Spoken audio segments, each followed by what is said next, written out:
3, 2, 1. Knicks on fire tonight. MSG is the place to be. Something new. Stop! Give her what she wanted through to Sunday.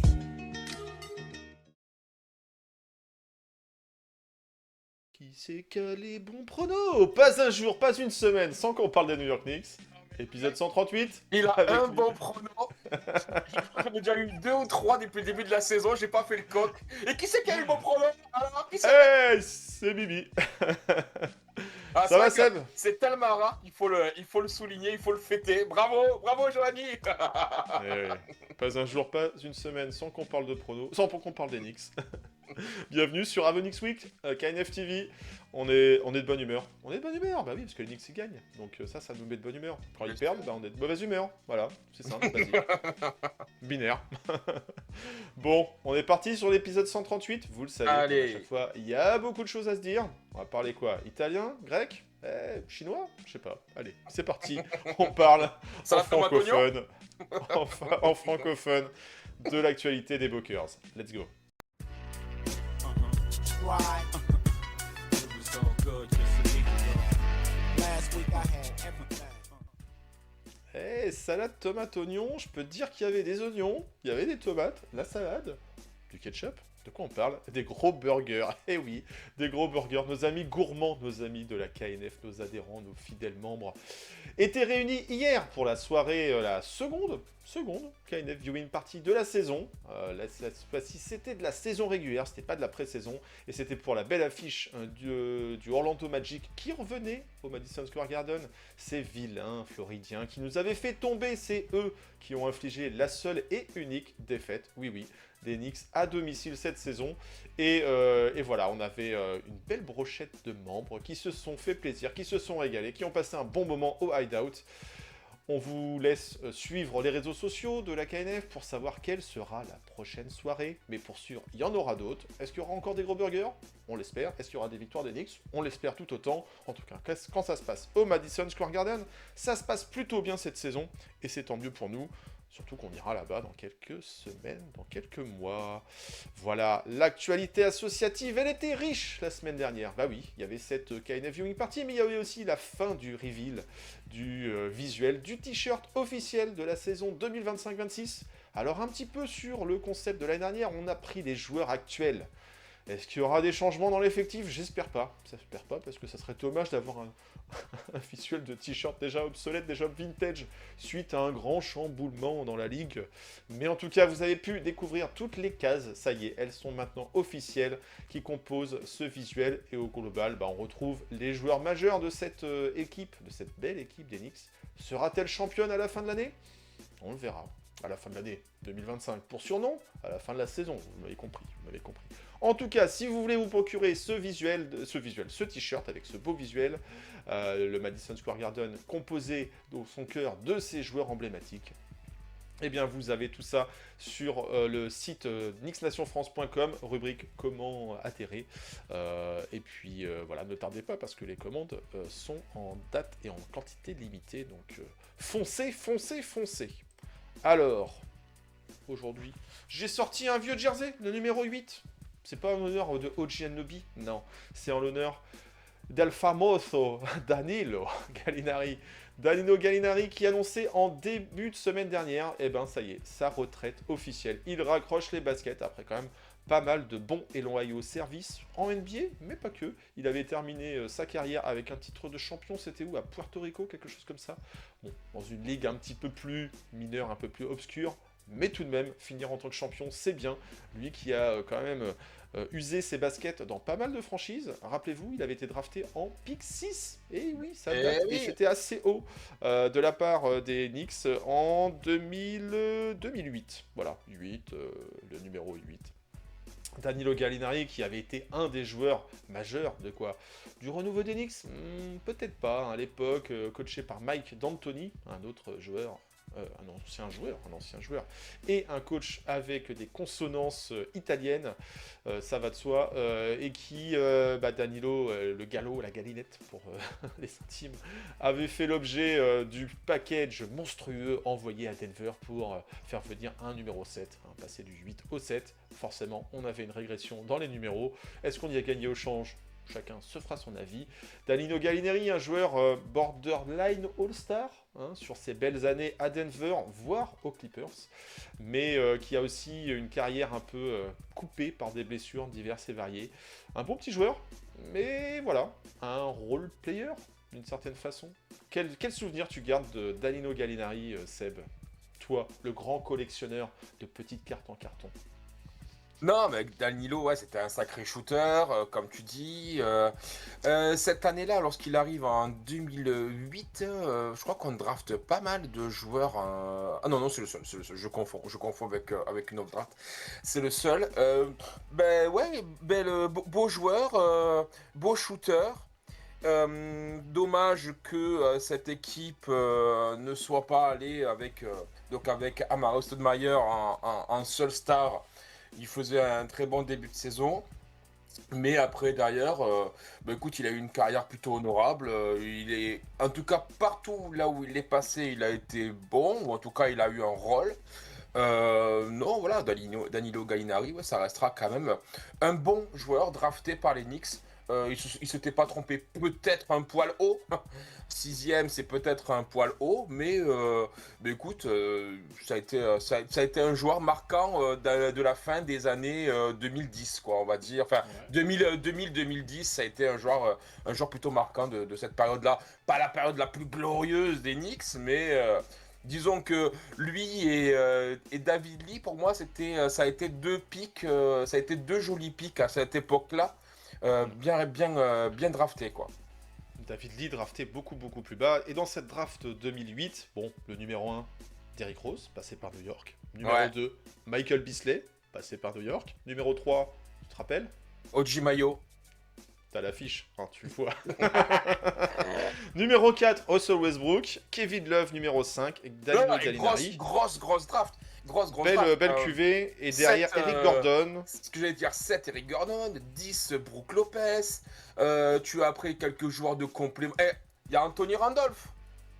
Anthony Randolph, passé par les Knicks aussi, effectivement. Robin Lopez, passé par les Knicks. Roy Hibbert, Javale McGee, qui a fait une bonne carrière aussi. Courtney Lee, passé par les Knicks. Tu as un certain Alexis Aginsa, pas passé par les Knicks. T'as Serge Ibaka, Nico Batum. George Hill. Non, la draft 2008 est une grosse draft. Vraiment une Nikola grosse draft. Pekovic, Mario Chalmers, DeAndre Jordan, Omer Asik, Luc Mba Amouté.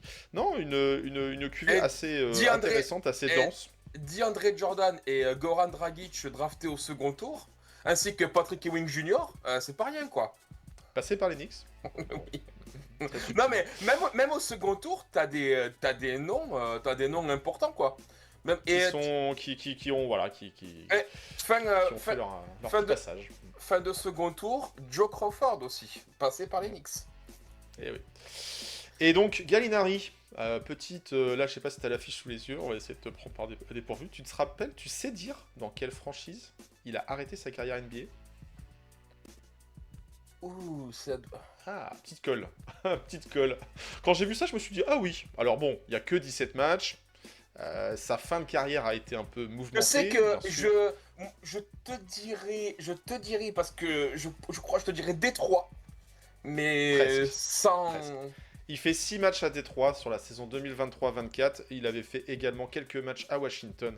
Non, sa dernière saison, encore en 2023-24, il a été beaucoup transféré cette saison-là. Il fait 3 équipes. C'est à Milwaukee. Il fait 17 matchs. Il termine à Milwaukee. Alors un temps de jeu, 9 minutes. Voilà, c'est assez anecdotique. Mais bon, voilà, Milwaukee, on va peut-être en parler tout à l'heure. Voilà, on apprend des choses avec KNF TV, avec Avenix Week, mais on parle aussi différentes langues, et on parle italien, on parle français pour sûr, et oui, cette semaine, les Knicks ont battu un record. Alors ils ont battu un record avec qui ? Avec les Charlotte Hornets, une petite association, la French Connection. Il y avait pas moins de 5 joueurs, oui, 5 5. Le Fab Five.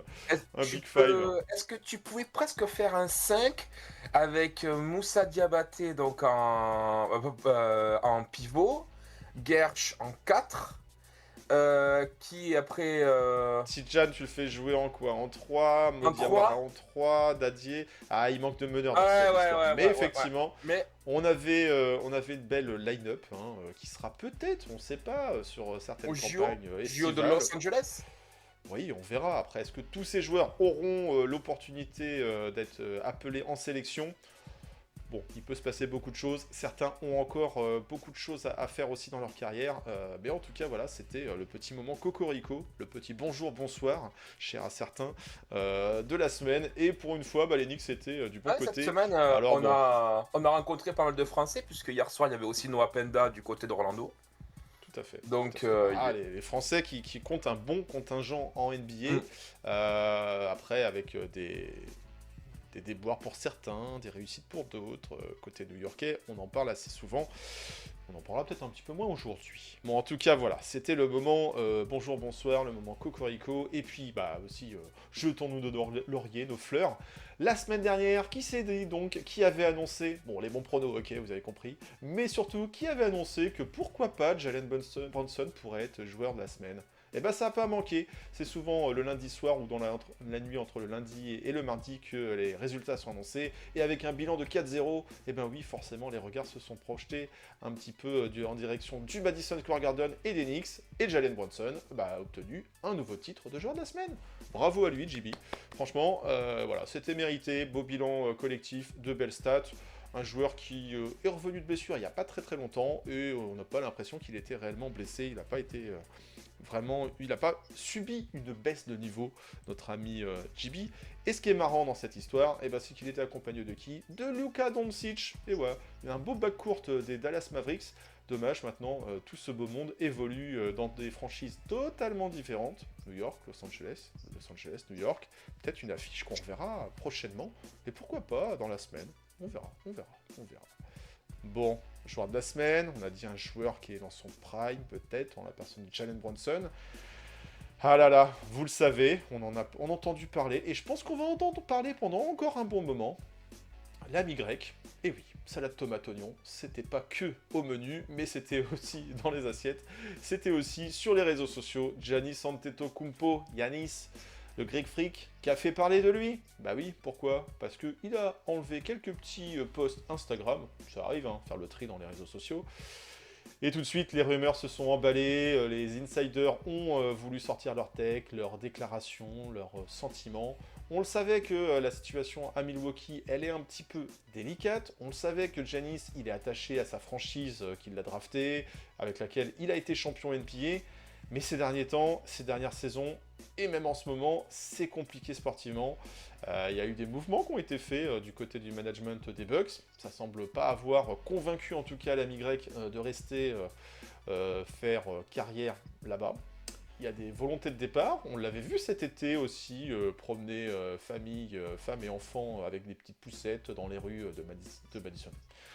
Proche du Madison Square Garden, bien sûr. Forcément, quand on est à Big Apple, on est au plus proche du Madison Square Garden.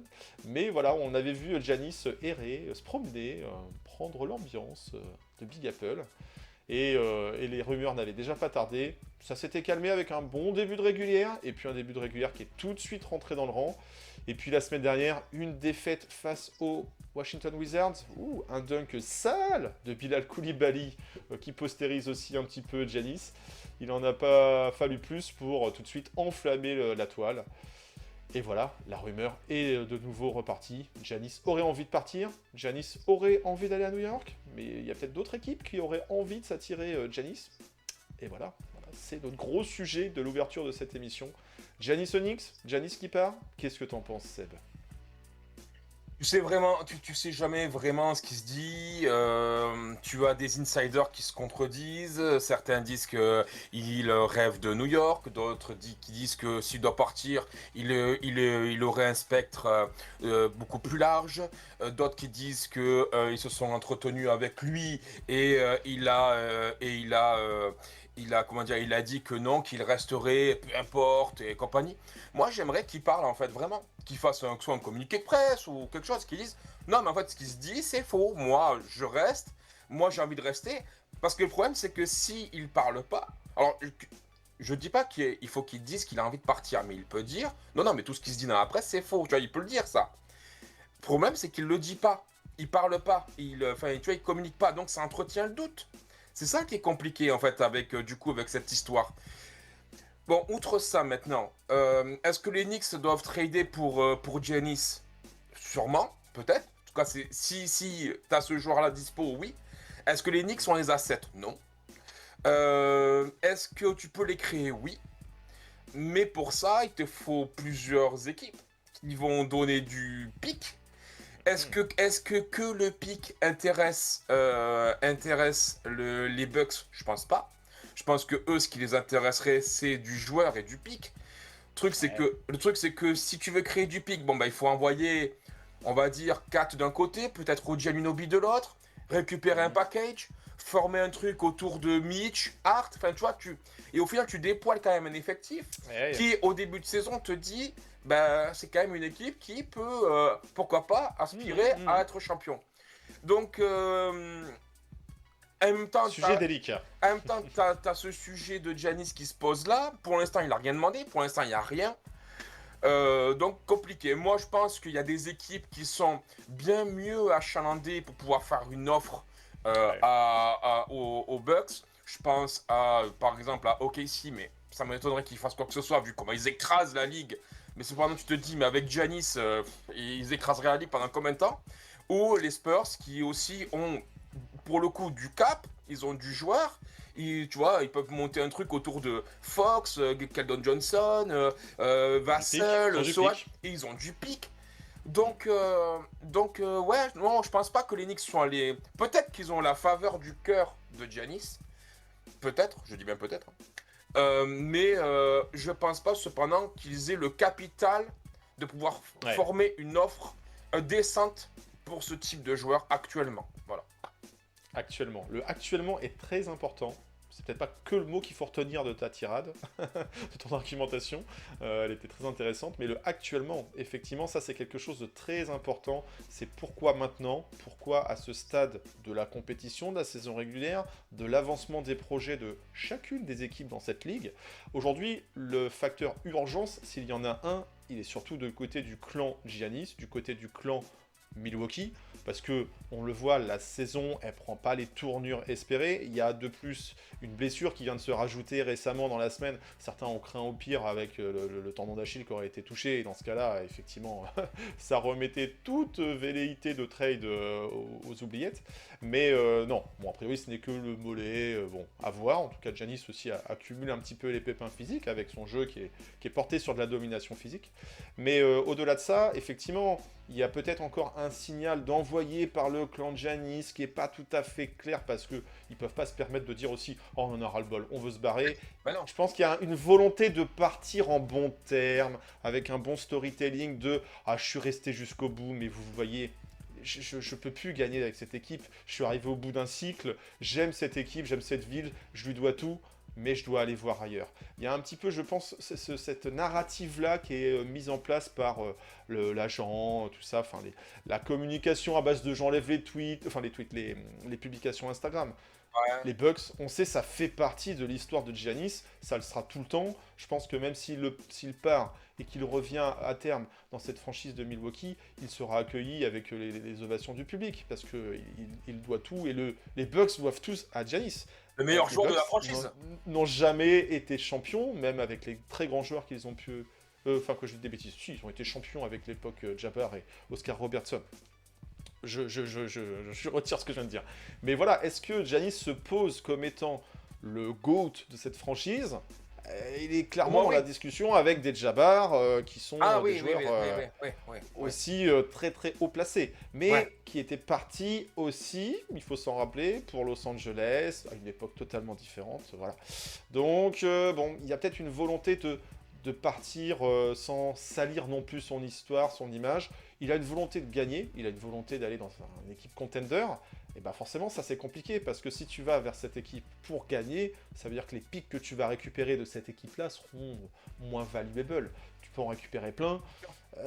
Si ton équipe elle est tout le temps en finale NBA ou demi-finale, Des pics enfin plutôt finale de bas. conf, bah les pics seront plutôt moyens. C'est Donc, en ça que les effectivement, joueurs aussi récupérés, c'est en ça aussi que les joueurs récupérés peuvent avoir leur importance, dans le sens où, ben après, ils je peuvent vais, être retradés. voilà, je vais te partir d'un principe, par exemple, justement, moi, ceux qui tiendraient le plus la corde si j'étais les Bucks, ça serait les Spurs, qui ont des joueurs plutôt de bon calibre, qui peuvent sacrifier une partie d'eux sans pour autant perdre leur qualité d'effectif, et en plus de ça, ils ont des pics.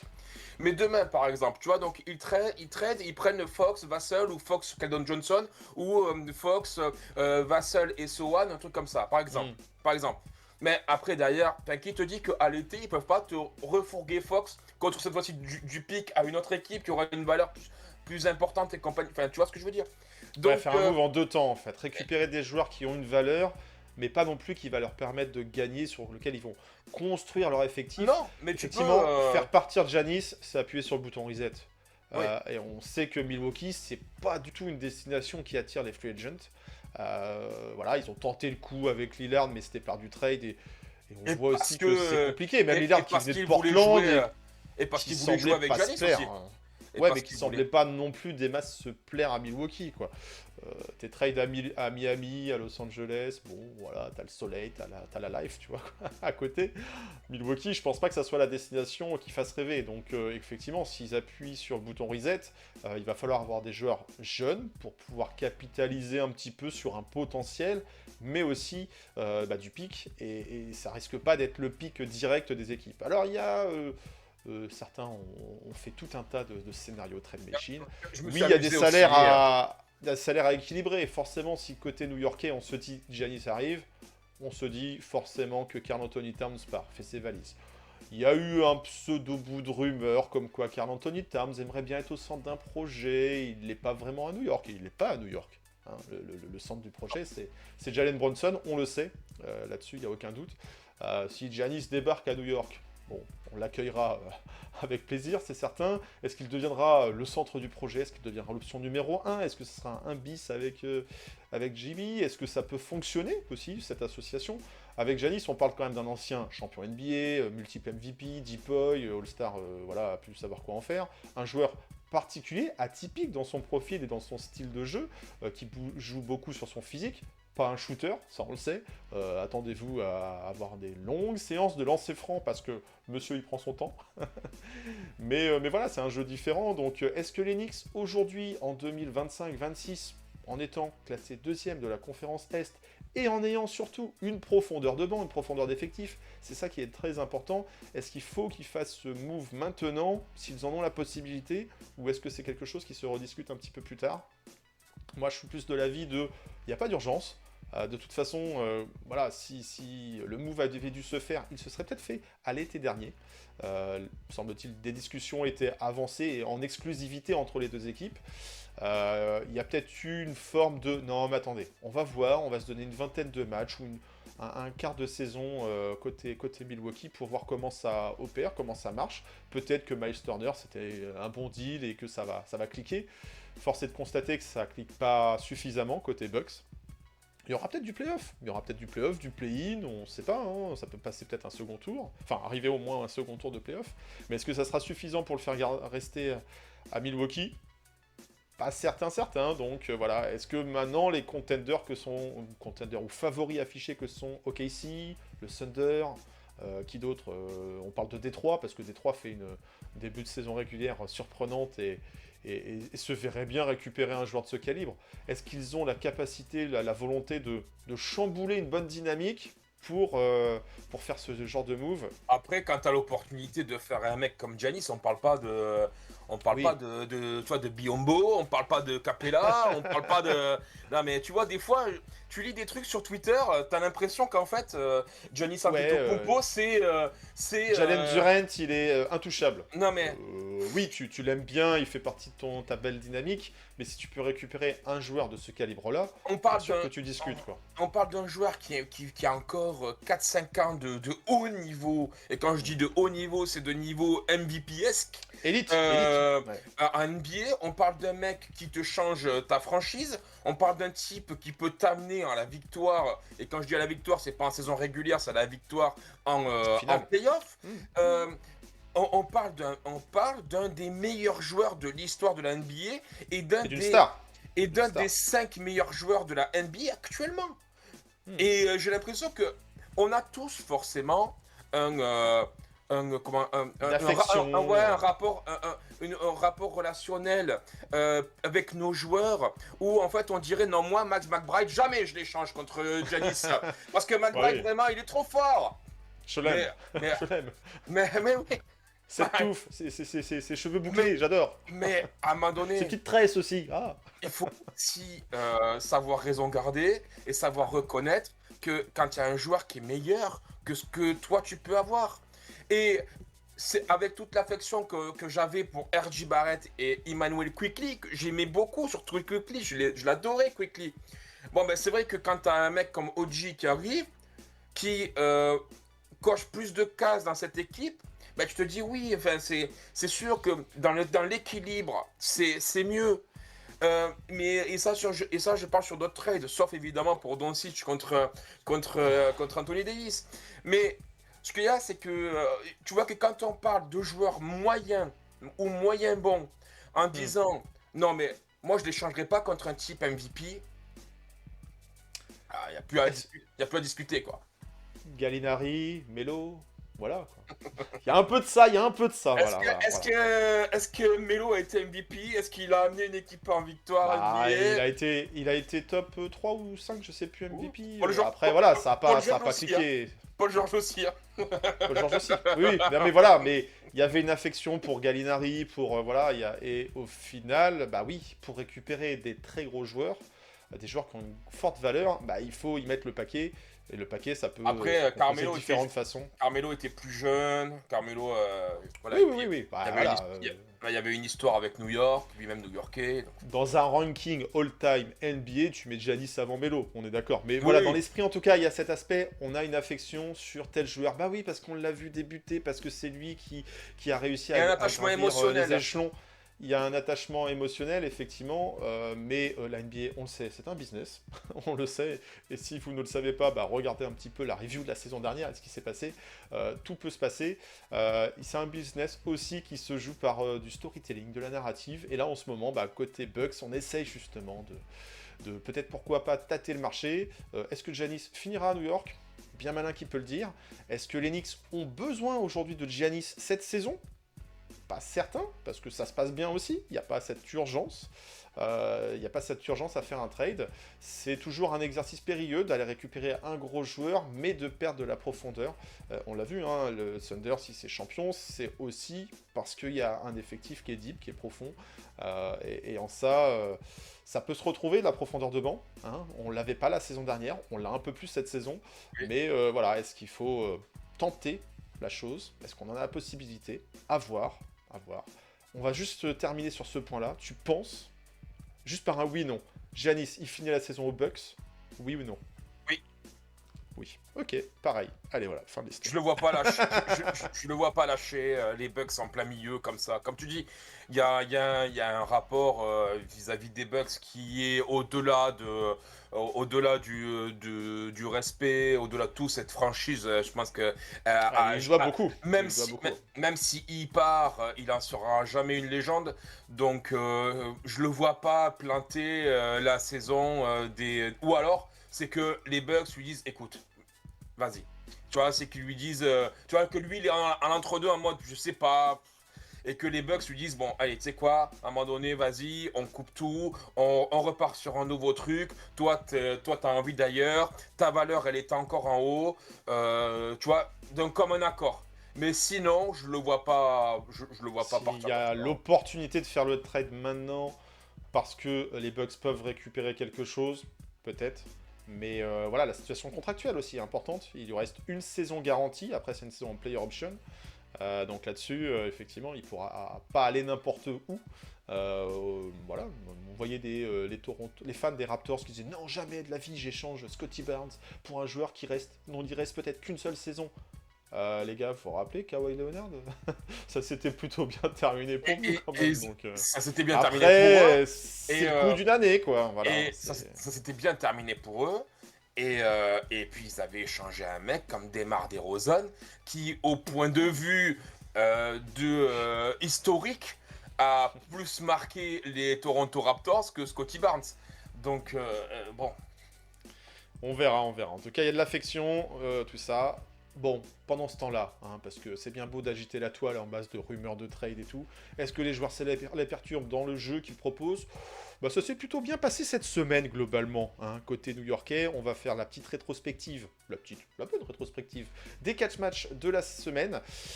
Il y avait 4 matchs, ça commençait à l'extérieur et ça s'est terminé à la maison. Et ben voilà, pour faire simple, on a perdu à l'extérieur et on a tout gagné à la maison. Voilà, fin de la rétrospective.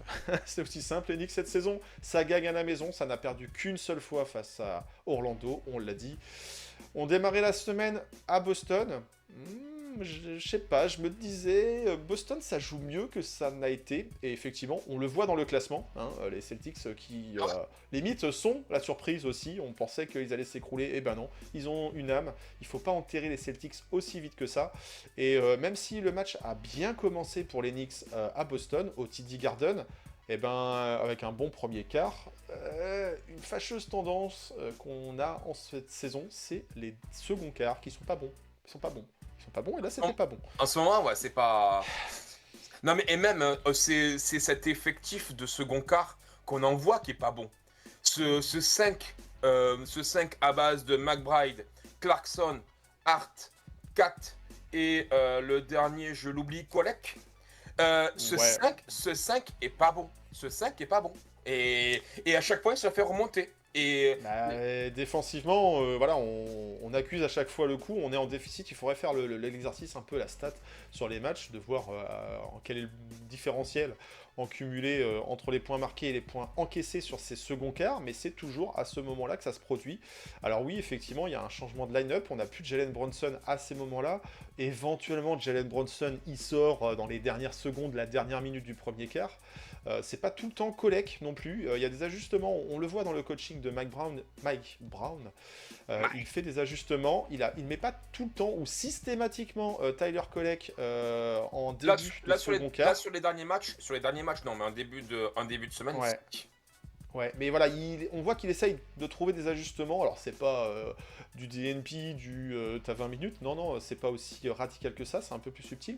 Mais voilà, en tout cas, fort est de constater que ces secondes quarts nous font du mal. Et si les Knicks avaient bien commencé le premier quart à Boston, et ben c'est dans le second que la différence s'est faite, que ça s'est inversé. Et qu'à la suite de ça, on n'a jamais réussi à reprendre l'ascendant dans le match. Il y a eu un super Jaylen Brown en face. Chacun a un GB, et là, pour le coup, lui était plutôt en réussite sur cette rencontre. Bravo aux Celtics, ils ont coupé la série de victoires des Knicks, ils en étaient sur 4 victoires. Jouer au TD Garden, il y avait sûrement aussi ce supplément d'âme et cette volonté de pas se laisser avoir. La dernière fois que les Knicks avaient joué au TD Garden, c'était aussi un petit peu pour éliminer ces Celtics. Un match plus compliqué pour les New-Yorkais. Derrière, quand même, 29 points de Karl Anthony Towns. Il y a des rumeurs, mais il n'a pas été le plus mauvais dans cet exercice sur cette rencontre. Non, celui qui a un peu crevé l'écran sur cette rencontre, c'est pas JB. Non, JB a eu une soirée compliquée, 1 sur 8 au shoot, et puis une défense qui l'a empêché de mettre les shoots qu'il met d'habitude. Non, celui qui a crevé l'écran sur cette rencontre, c'est Mikal Bridges. Mikal Bridges, 35 points, et puis constant en fait. C'est un petit peu, moi, ce que je lui reproche des fois à Mikal Bridges, c'est de s'effacer, alors qu'il a cette capacité de produire offensivement dans différents secteurs du jeu, midi-distance, du 3 points, aller se lâcher un peu aussi. Et ben là, il a été bon et il termine à 35 points, 12 sur 17 au shoot, 8 sur 12 à 3 points, son record en carrière à 3 points. Ce soir-là, voilà, il était en grande réussite, mais ça n'a pas suffi. Il fait un quatrième quart de malade qui nous permet de pouvoir recoller. Le quatrième quart, on le gagne 41-29. Voilà, on se remet dedans alors qu'on a été à la trade.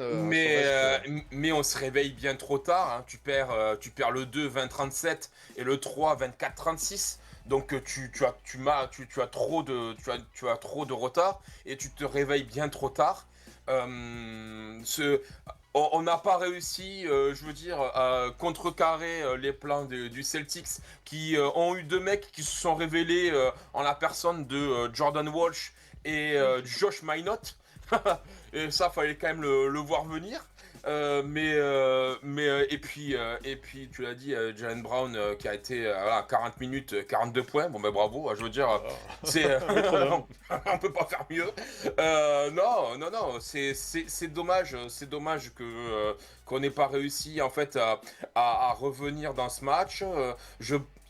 Les seconds quarts sont très mal gérés. Et ensuite, on se réveille trop tard. Bon, écoute, voilà. Ouais, dans ce match, ça gâche le beau match de Mikal. Ouais. Parce que voilà, on revient dans la rencontre, donc on se donne les opportunités, on recolle au score quand même. Mais il nous a manqué un banc. Un banc qui est assez fantomatique. 4 points de Kolek, 4 points de Clarkson en 23 minutes et encore une difficulté au shoot. Non mais récurrente ces derniers temps. Clarkson, ça va commencer à devenir problématique. On va en reparler là et c'est tout. Mais bon, ok, d'accord, il a marqué 16 points contre Utah. Mais sinon, donc c'est 4 points contre Boston, 6 contre Charlotte et 0 hier soir contre Orlando. Avec des pourcentages au tir horribles. 0 sur 4 à 3 points hier soir. Donc 2 sur 5 contre Utah. Mais sinon 0 sur 3, 1 sur 3. Et avant ça, contre Toronto, 3 sur 10. Non, il joue très mal. Il joue très mal. Jordan Clarkson est pas bon. En ce moment, il est l'ombre de lui-même et là où on a tenté de l'apport offensif du joueur, et en l'occurrence de sa personne, eh ben, ça passe à côté. Donc c'est bien dommage. Après, sur le match face à Boston, on a Brunson qui passe à travers. Ah ouais, il y a des tirs forcés et qui rentrent pas. Il a des tirs compliqués. Ils sont toujours compliqués, ces shoots. Ils sont toujours contestés. Il est forcément défendu. Le plan de Joe Mazzulla était clair. Hein. De toute façon, la tête du serpent, le joueur le plus menaçant et le plus... dangereux en attaque, ça reste JB. Donc voilà, il passe à côté. On tire pas dessus. Hein. Il nous fait gagner tellement de matchs, mais voilà, c'est ça qui a manqué. Heureusement, on revenait au Madison Square Garden pour le reste de la semaine. Heureusement, l'adversité, elle était quand même un petit peu plus accessible pour les matchs qui ont suivi. Charlotte Hornets, bon, bah voilà, ok, beaucoup de Français sur le parquet et une victoire assez large pour New York, 119 à 104. Qu'est-ce qu'on peut dire de cette rencontre ? C'était du back-to-back, qu'il n'y avait pas Mitchell Robinson. Bah oui, back-to-back, il n'y a pas de Mitchell Robinson. Et que, Karl Anthony Towns se fait encore plaisir. Bon, après... Est-ce qu'il est fort avec les faibles et faible avec les forts ? Certains aiment cette formule. En tout cas, avec 35 points, 18 rebonds, on peut dire qu'il a été fort dans ce match, oui. Jalen Brunson se reprend avec 26 points, même si elle a la laisse extérieure 1 sur 5 au shoot. Et puis après, une marque plutôt équilibrée avec un Josh Hart à 15, un Mikal à 16 et un McBride à 15 points. Voilà, très régulier. Le banc, toujours un petit peu compliqué. 6 points de Kolek, 6 points de Clarkson. C'est tout. Alors oui, il y a eu du garbage time, on a fait jouer tout le monde, mais voilà, il n'y a pas d'autre production offensive, que ce soit Duke Porty, 13 minutes mais 0 points, Gershon, 0 minutes, 9 minutes, 0 points, pardon. Voilà, autrement, le banc a moyennement produit, hein. Non, c'est...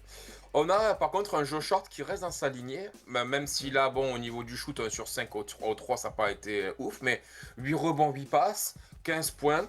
Il continue à produire, même le match avant contre les Celtics, 19 points, 4 sur 7 à 3, 7 rebonds, 4 passes. Deux interceptions, une interception, pardon. Non, il continue sur sa lancée à être bon et à être important dans ce dispositif. Et d'ailleurs, au retour de OG Anunoby contre le Jazz, il est resté dans le 5. Eh oui. Il y a une formule, voilà, on a regardé comment elle allait évoluer, et c'est une belle transition. Bon, Josh Hart, on l'avait, nous, nommé joueur de la semaine pour nous, de cœur, et parce que, aussi, en ce moment, il est plutôt en forme, avec une belle réussite à 3 points. Sur le match face au Jazz, on s'est dit, pourquoi pas? Ça pourrait être le revenge game de Jordan Clarkson. Bon, ouais, vite fait. Après, ça a été un revenge game, ou un porn game, appelez ça comme vous voulez, parce que ça a commencé par un 23-0. Incroyable. Les Knicks marquaient, Ah ouais. voilà, belle adresse, normale, mais par contre, en face, ça marquait que dalle. Il 40 n'y avait aucun panier. 41-13. Premier Waouh, quart. waouh, waouh, waouh. Alors bon, on a battu des records de production offensive sur ce genre de rencontre. Faut voir que l'adversité était, voilà, plus faible. Alors on me dit souvent, ouais, la conférence Est, c'est moins bon que l'Ouest. Bon, faut voir, hein. Il y a à boire et à manger à chaque fois de toute façon. Là, clairement, c'était pas les cadors de la conférence Ouest. On verra quand les Knicks joueront ces cadors de la conférence Ouest. Pour sûr, face aux Mormons, la messe était dite assez vite dans la rencontre. Un très gros blowout avec un 146 à 112 à la fin, au score final. Le plus gros scoring de la part des Knicks depuis les années 80. Et ouais, ça date. Voilà, il y avait au moins besoin de ça pour se faire plaisir. Ça a permis de distribuer du temps de jeu et de faire tourner un petit peu tout le monde. C'était le retour de OG Anunoby, oui, il y avait des annonces d'un retour à la compétition, et ben c'est sur ce match-là qu'il a pu reprendre. C'était un petit retour, et c'est pas plus mal. C'était aussi le retour d'une légende, hein, une légende des Knicks aussi, qui revenait sur le parquet des New York Knicks. Laquelle? Ah, qui revenait en tant que cette fois-ci donc adversaire des New York Knicks, qui jouait et qui était titulaire du côté d'Utah. J'ai un doute, je sais plus. De qui tu parles?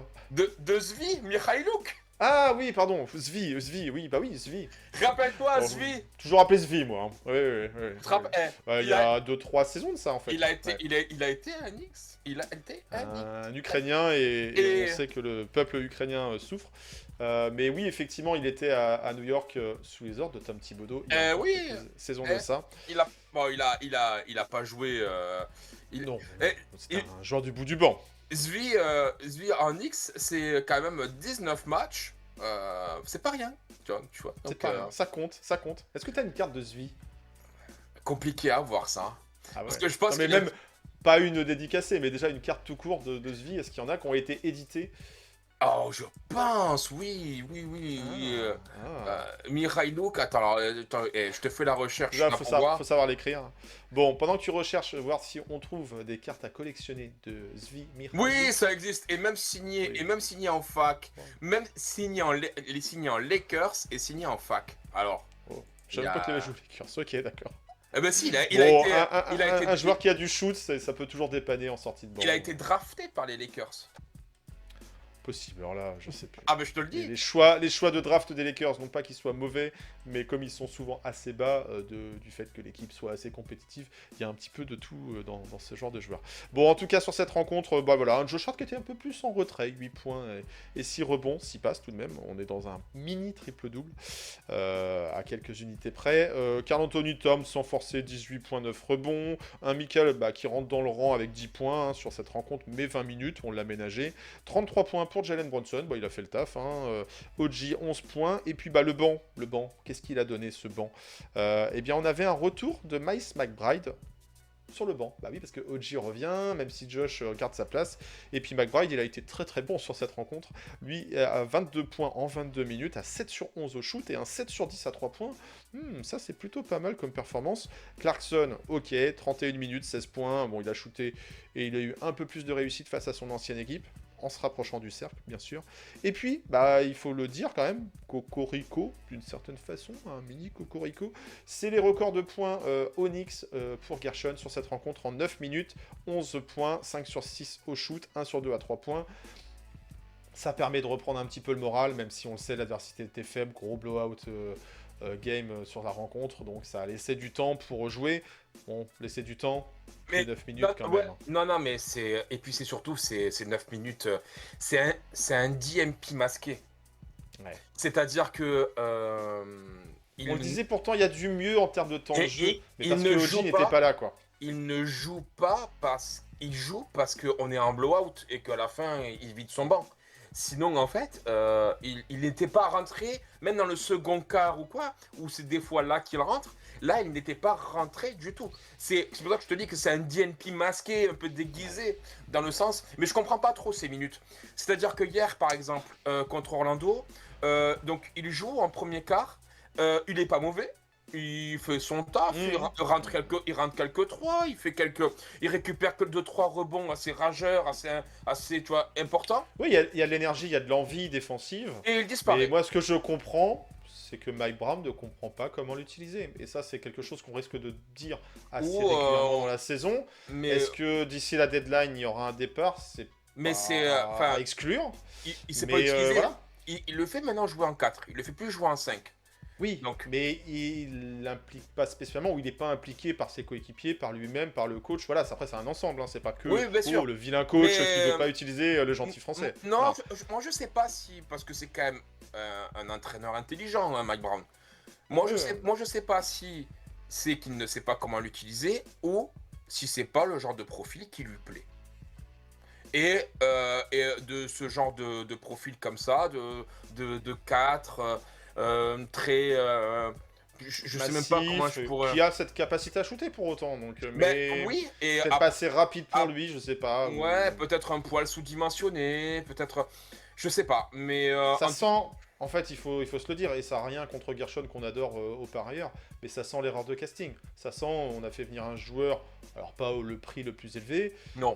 parce qu'il y avait l'opportunité, parce qu'on n'avait peut-être pas encore le coach à ce moment-là et tout, mais une fois que le coach est là, bah, les autres joueurs, Clarkson, on voit, il a son temps de jeu. Même Mo Diawara joue plus sur cette rencontre face au Jazz, il joue 12 minutes que Gershon. Mo Diawara arrive à rentrer. Alors c'est des courts épisodes, c'est un rookie, fin de second tour, voilà, donc l'histoire elle est pas la même, mais voilà, il découvre la NBA un petit peu, et c'est quelques 12 minutes pour Mo Diawara, bah lui il doit être content de pouvoir jouer en fait, de pouvoir un peu acquérir son expérience NBA petit à petit.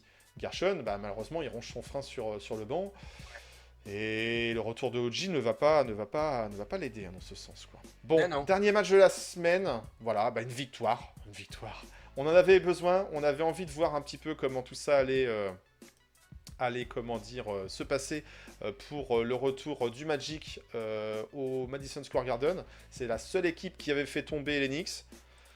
Et ben, il y a peut-être un fait de jeu qui est involontaire, qui est dommage, mais qui ne peut pas être imputé aux joueurs à proprement parler. Mais il y a la blessure de Franz Wagner avec ce contact contre Ariel Hukporti, qui, je pense, change un petit peu le cours de la donne, parce que Franz Wagner est un joueur que les Knicks ont beaucoup de mal à défendre, même avec le retour de OG. Hein. C'était un joueur, quand il a décidé de marquer, il trouve des solutions pour marquer. Il était plutôt bien parti dans sa rencontre. Le Magic qui avait plutôt pris les ascendants en début de match, même si ça restait assez serré, voilà, et que la défense des Knicks était en difficulté pour freiner ces joueurs du Magic. Un Magic qui aussi pouvait compter sur le retour de Banchero depuis quelques rencontres. Et bien voilà, il y a eu une blessure assez tôt. Alors au début on s'est dit quoi? Il se prend un coup dans la tête, c'est la cheville qui tourne, le genou, on n'a pas tout compris. Il est resté au sol à un moment. Et puis au final, semble-t-il, c'est plutôt au niveau du genou qu'il y aurait des inquiétudes. Ouais. On aura peut-être des informations un peu plus tard pour Franz Wagner, mais en tout cas un joueur important du dispositif floridien. Et ça a été une partie de bagarre hein, tout le long, cette rencontre en fait. Hein. C'était un match teigneux, physique, engagé, Même jusqu'à la avec fin. des coups jusqu'à la fin. On pensait à un moment donné que c'est bon, garbage time, Mike Brown vide son banc. Bah non, il a été obligé de faire revenir les joueurs titulaires. tu vois, Josh Hart a été obligé de poser ses enfants sur les genoux de Mitch, Tu vois, comme quoi, qui comme gère mieux les Thibodeau gosses que les qui- lancers francs. Comme Thibodeau qui gardait son 5 jusqu'à 30 secondes de la fin à plus 35, et ben tu vois. Et ben là, il y a eu une grosse piqûre de rappel de mais les gars, vous allez pas nous perdre le match là-haut. Ouais. Qu'est-ce qui se passe? C'est le Kids Day, il y a plein d'enfants, c'est dimanche midi, on n'est pas là pour dilapider un match qui était censé être gagné, quoi. Donc les Knicks qui gagnent péniblement 106-100. C'est un match qui a été accrocheur, avec des gestes d'humeur de Desmond, c'est Desmond Bane? Oui, Bane. oui. Qui Le est ballon, qui est à moitié con, faut le dire. C'est pas sa première fois qu'il a des gestes d'humeur. Après, il est tout sourire avec OG qui comprend pas, qui fait mais qu'est-ce que tu fais, mec? T'as pété les plombs? Bah ouais, il a pété les plombs. Et pour autant, il a pas été exclu, alors que bon, plus que limite son geste en fait. Même si c'était un match physique, on le sait de toute façon, le Magic, ça joue toujours physique. Hein. Les Celtics s'en étaient pleins pendant les playoffs. Ça manque pas. Donc c'est une belle équipe qui n'est pas là par hasard non plus, qui a une identité défensive assez forte, qui a essayé de se renforcer offensivement. Mais voilà, c'est un défi pour les Knicks et je pense que notre route se recroisera en saison ou en playoff ou en cup, on verra. Ça sera pas une partie de plaisir de jouer contre ces joueurs. Il faut noter qu'il n'y avait pas Karl Anthony Towns, que Mitch était titulaire. Ça a été un petit peu compliqué de gérer les fautes des uns des autres, mais au final, les Knicks s'en sortent victorieux et c'est un bilan de 3-1 cette semaine. Ça permet de prendre une victoire face au Magic, c'est toujours bon, mais elle était compliquée à obtenir celle-ci. Ouais. Est-ce que tu vas revenir sur un point particulier sur ce match? Jalen Brunson en 2 temps. Bonne première mi-temps, deuxième mi-temps plus délicate, qui a tout raté. Michael Bridges plus en défense, plus impactant défensivement qu'offensivement. Un Josh Hart qui a su, dans la deuxième mi-temps, être bien présent, notamment au niveau du scoring. OG nous refait du OG et ça fait du bien. On a parlé donc de Gershon qui nous a fait un bon premier quart et qui a disparu par la suite. 8.11 minutes. Ariel Luc Porti, très satisfait des minutes qu'il a eu, 23 minutes qu'il a eu. Et écoute, 7 rebonds, 6 points, 2 passes. Belle défense au-delà des stats purs. Oui. Voilà, une présence. Alors il y a des fautes, il va toujours en prendre et puis il est qu'en sophomore, hein, bon, mais ouais. Il se jette au sol, il va chercher les ballons, il bouge Belle bien, énergie, quoi. il est long, donc non, franchement, Ariel Porti, très très bon match.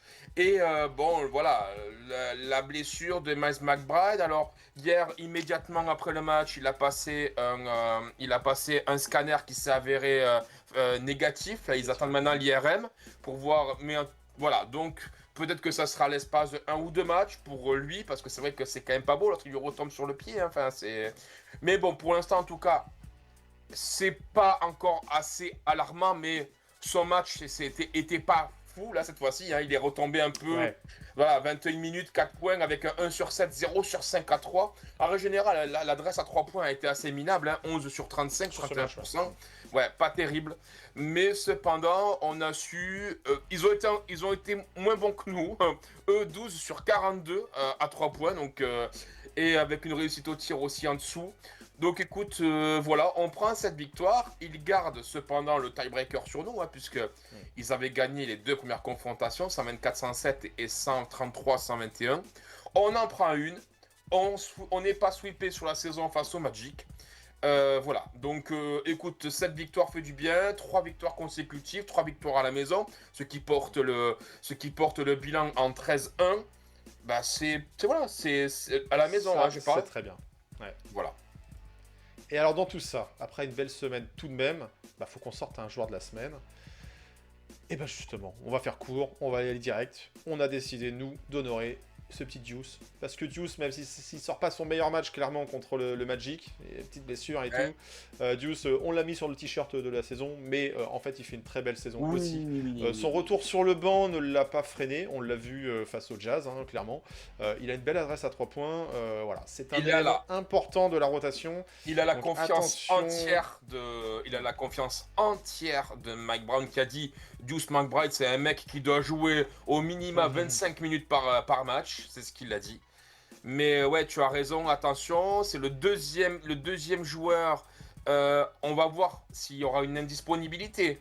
Mais s'il y en a une, c'est le deuxième joueur de la rotation importante de Mike Brown qui pourrait être blessé. Le premier, c'est Shamet, et le deuxième, c'est donc McBride. Il va y avoir des minutes. Il n'est pas avare à distribuer de nouvelles minutes. Je veux dire, c'est vrai. McBride là-dessus, lui est pas là. Ok, bon, on voit. Regarde, Kolek était revenu, il avait du temps. Donc, faut pas. Deuce avait ce rôle de meneur backup. À voir maintenant, Kolek, il va avoir une opportunité, il va falloir qu'il se montre. Il s'est montré plutôt intéressant à la passe et aussi opportuniste au scoring. Donc, défensivement, on sait que c'est pas la même chose. C'est pas le même jeu offensif. Heureusement, plus dans la création, moins dans le scoring. Heureusement qu'on retrouve OG, parce que voilà, Oui. En termes de défense, si on perd la défense de Deuce pendant quelques matchs, quelques semaines, il y a la Cup, retrouver celle d'OG peut être intéressante, il y a de la polyvalence côté OG, Mais voilà, il va falloir s'ajuster et on souhaitait tout de même voilà, honorer N'empêche que- notre bon n'empêche que- Deuce. Sur les Nom 10 de Deuce. sur les 10 derniers matchs, on est en 8-2. Qui est plutôt bon bilan sur les 10 derniers matchs. Plutôt. Alors, peut-être certains diront un calendrier favorable. On va en discuter. Et puis justement, tiens, parlons de calendrier. On regarde tout de suite ce qui se présente aux Knicks cette semaine. Allez, let's go, on regarde le programme des Knicks. Me, I get it in Sunday, Monday, Tuesday, Wednesday, Thursday, Friday, Saturday. That's Sunday, Monday. Partie 2. Et bah oui, parce qu'on a parlé de la semaine passée, on va parler de la semaine à venir. Voilà, le passé, l'avenir, tout ça, tout ça. Les Knicks, le présent, c'est maintenant. Ouais, le présent, c'est maintenant. Bon, si on parle un peu de ce qui se présente présentement, et bah oui, c'est le classement de la conférence Est. Parce qu'on regarde d'abord à l'Est, on ira voir à l'Ouest, mais pour d'autres raisons. Là, on va déjà regarder ce qui se présente à l'Est, et à l'Est, et ben les Knicks sont confortablement installés dans une deuxième place. Ils n'ont joué que 23 matchs de régulière pour l'instant. Bah oui, il y a eu un petit calendrier en début de saison, des semaines à 3 matchs, d'autres équipes qui ont joué un peu plus. Bah oui, il faut noter qu'il y a un petit match de retard, donc ça peut jouer un petit peu sur la consolidation des résultats des uns des autres. Toujours en numéro 1, les Detroit Pistons. Alors il y a un petit peu de matchs de perdus ces derniers temps, ça a lâché un petit peu du lest, ils se sont fait attraper. Bon, à voir en tout cas si les Knicks auront l'opportunité de leur passer devant. On verra. En tout cas, une belle et surprenante troisième place pour la part des Boston Celtics. Alors, c'est pas que les Boston Celtics, la saison dernière, on ne les aurait pas vus aussi haut dans le classement de cette conférence Est, mais au regard de tous les blessés et de ce qui s'est passé à l'intersaison, les départs, Porzingis, Holiday, patati patata, eh ben, on aurait pu penser que ça se serait écroulé, que ça aurait visé du tanking. Non, ça, les Pacers, oui, mais les Celtics, non. Ils sont sur 5 victoires consécutives. Ils ont tapé Cavaliers, Knicks, Wizards, Lakers et Raptors. Et prochain match. Les Wizards dans le lot, ok, mais autrement, de belles victimes sur le tableau de chasse. Hein. Et le prochain match, ils jouent les Bucks qui sont amoindris. Mais et si tu regardes eux aussi, sur leurs 10 derniers matchs, ils sont en 8-2. Ils ont perdu contre les Nets et contre les Wizards. Mais après, derrière, ils ont tapé les Grizzlies, les Clippers aussi, le Magic. Enfin, non, ils sont... Attention, ils sont là. Hein, Attention, méfiance aux Celtics, ils sont encore bien placés. Derrière, partie 4, spot 4, on a aussi pas mal d'équipes qui se suivent avec le même nombre de défaites. C'est en train de chuter, les Raptors. Hein. C'est en train de... Oui, les Raptors qui étaient deuxièmes, qui ont perdu contre les Knicks et qu'on va retrouver très vite.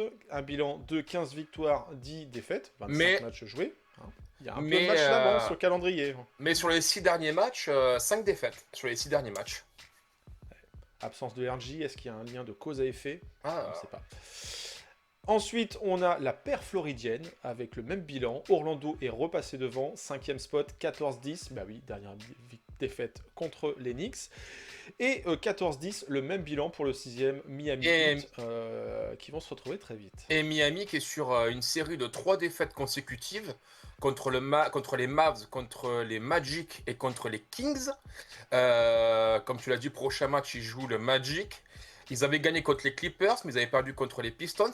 C'est dommage pour eux parce qu'ils étaient sur une série de 6 victoires, mais là, ils retombent un petit peu dans leur travers. Voilà. Alors, est-ce que pourtant le retour de Tyler Hero n'a pas aidé? Bizarre. Suivent dans la première place du play-in, on a nos amis de Philly. Est-ce que c'est nos amis? Je sais pas. Mais c'est les gens de Philly, 13-10. Les Cavs, péniblement une 8e place, 14-11 la saison dernière. Souvenez-vous, ils n'arrêtaient pas de gagner. On s'est dit, ouais, Kenny, coach of the year. Bon, bah il y a la même équipe. Il y a Jarrett Allen qui est peut-être un peu blessé. Il y a Garland qui était blessé en début de saison. Ils ont fait partir Okoro. Ils ont récupéré qui? Je ne sais plus. Mais voilà. C'était Lonzo Ball, oui.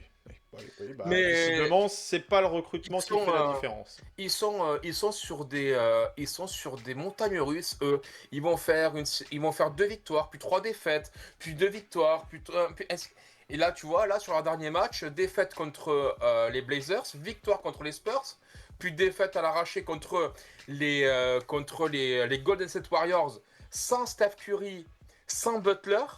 C'est leur joueur intérieur, là, je sais plus comment il s'appelle, attends, je vais regarder ça. Pat Spencer qui les porte. Non, mais étonnant les Cavaliers là, cette année. Étonnant cette saison des Cavs, décevante. Ah bah, n'ayons pas peur des mots, décevantes. En tout cas, c'est que le début de la saison. Ils ont joué 25 matchs, mais ils sont en retard par rapport au temps de passage espéré. À voir s'ils arrivent à remonter un peu plus. Les Hawks qui sont voilà, dans le rang Dans des leur Cavs, range, avec dans le leur- même bilan. Dans leur range, je pense, les Hawks, c'est là, c'est entre les 9, Ah. les 9 et 7 pour moi. Beaucoup les voyaient très haut parce que Bell intersaison, pardon. Les noms ne font pas tout. Il y a un Jalen Johnson qui joue très bien. Il y a un Ouais. Trae Young qui est plutôt à l'infirmerie. Porzingis, bon, ça, on a l'habitude de l'infirmerie pour lui. Mais voilà, ils sont aujourd'hui 9e avec le dernier bilan positif de la conférence Est. Parce que derrière, c'est les Bucks. Bah oui, Ouais. Milwaukee, on a entendu. Hein, Et ça, puis c'est là, certain. ouais, puis San Giannis, on l'avait vu, hein. Ils ont un bilan qui est famélique lorsqu'ils jouent pas.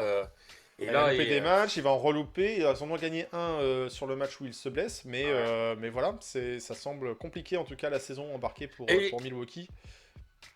et les Bulls qui les suivent, qui les talonnent.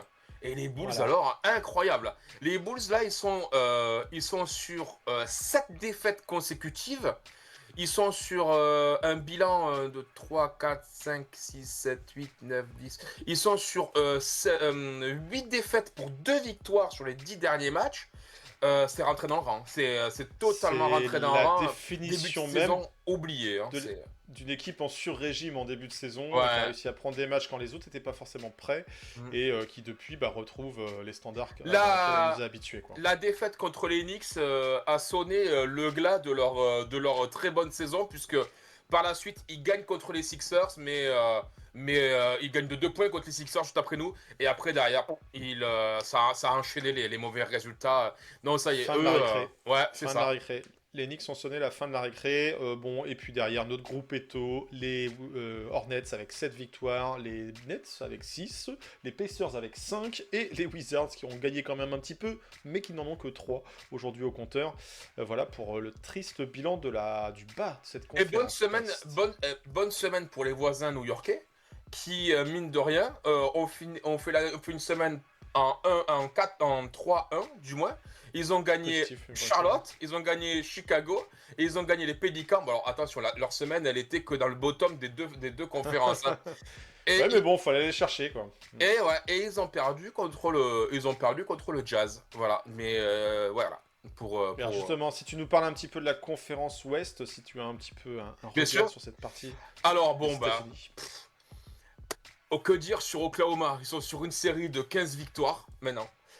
Ils ont perdu un match Aïe, aïe, aïe. contre Portland, un match Début de la crise. avec un écart de 2 ou 3 points.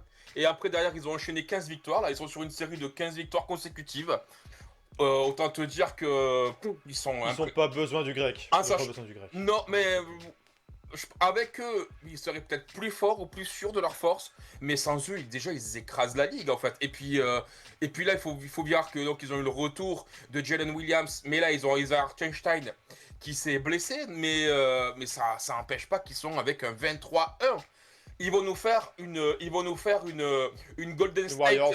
2016 ou une Bulls 96. Hein. C'est à ce rythme-là. Moi, je veux bien qu'ils nous fassent une Warriors 2016 où ça se termine par une victoire de la conférence Est à la fin. Moi, je veux bien. Ensuite arrivent donc les Los Angeles Lakers avec un bilan de 17-16. Le retour de LeBron qui est revenu. Et d'ailleurs, qui a cassé sa streak de matchs à 10 points ou plus. Puisque cette fois-ci, il a 1297, un truc comme ça. 2007. Depuis 2007. Oui. Ouais. Et, ça fait 18 ans que le mec performe à plus de 10 points par match. Bon, voilà. incroyable. C'est Ah, mais c'est LeBron. un record de longévité qui sera jamais dépassé. Non. Il y a peu de chance. Hein. Il faut Ou alors il faut réaliser en fait la longévité. C'est vraiment en termes de marathonien de la NBA.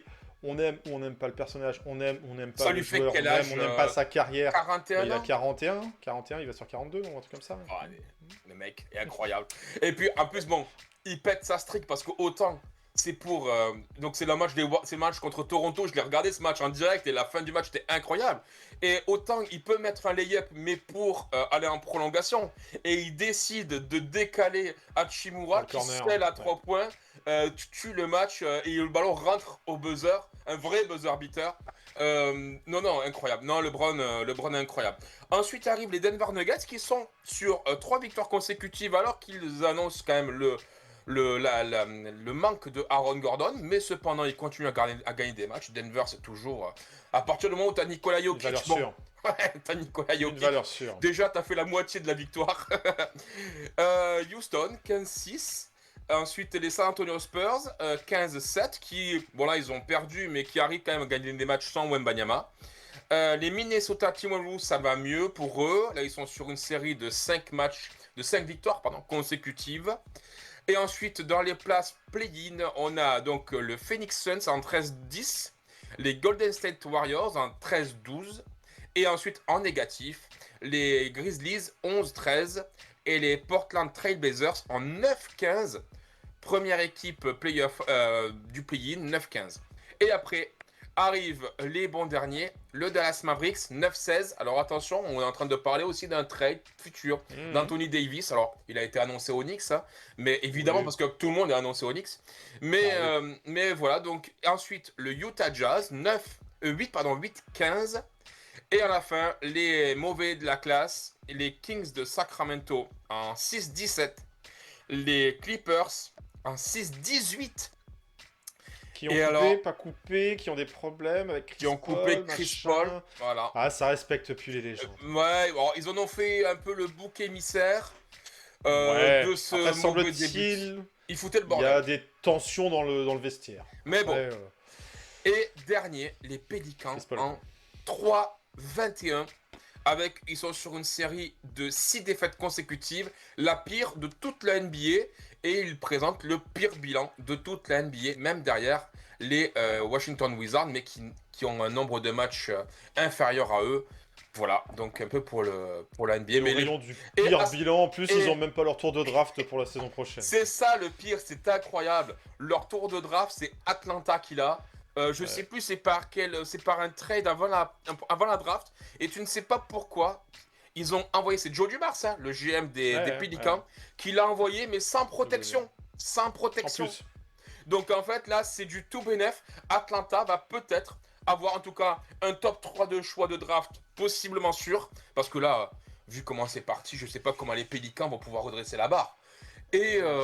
Et peut-être à part un futur. un trade de Zion qui mais même- pourrait relancer l'équipe. Mais il a une valeur négative, Zion, actuellement. Tu vas récupérer quoi? Tu récupéreras pas je sais 3 pics. Et surtout, c'est que Tu récupères Ja Morant. il est annoncé fortement au Miami Heat. Visiblement, il y Ja a des Morant ou Zion?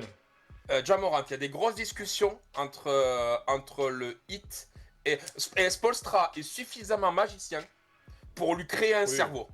Il peut lui créer un cerveau. Et attention, Spoelstra, attention, il peut en faire un joueur fiable.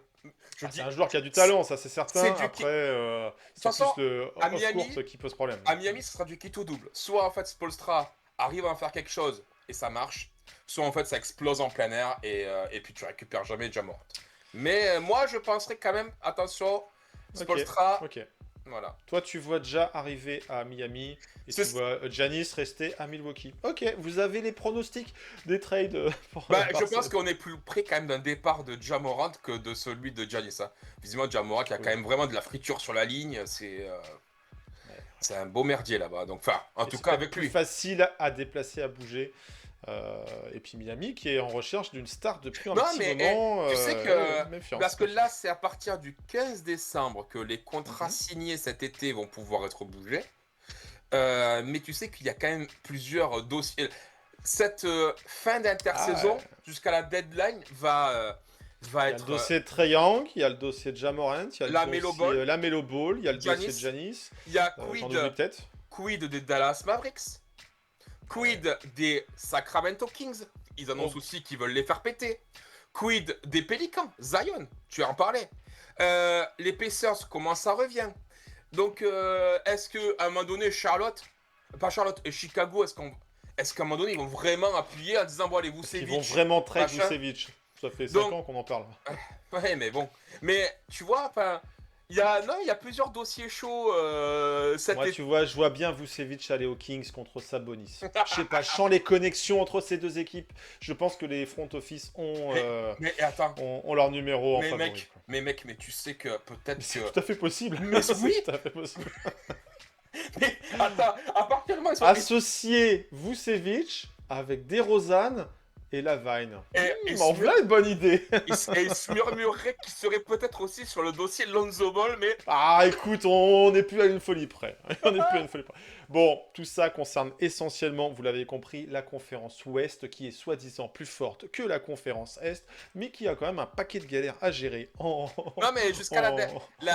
jusqu'à la deadline et la deadline, je pense qu'il y a pas mal de dossiers sympas qui Oh, vont, ouais. ça va être sympa à suivre.